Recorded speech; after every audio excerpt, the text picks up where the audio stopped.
So, ayun, talagang kailangan na nga talagang umalis. Pigilin ko man ang sarili kong umiyak, hindi ko talaga mapigil kasi ang lungkot eh.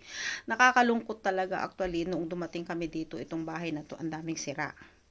Kaya mura lang yung pagkarenta namin. Pero inayos ko lahat-lahat, pinagkagastusan, pinapinturahan, lahat-lahat, walang gamit.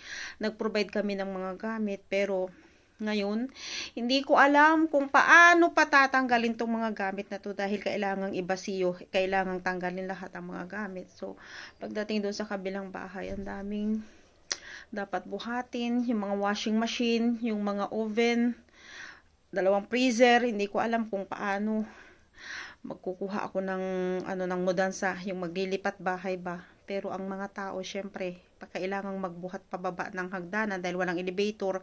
Tapos doon sa kabila, wala ring elevator. So, kailangang itaas, iakyat. So, nakiusap ako sa isang organisasyon dito. Natulungan ako sa mga guardian at sa ang miyembro ng Kalipi.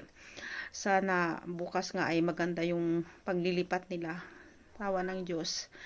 Ayan, shout out po sa lahat ng member ng Kalipi. Maraming salamat po sa inyong sa inyong mga guardian. Ayan, thank you so much po. Sana matuloy po tayo bukas ng walang hassle. Maraming salamat po.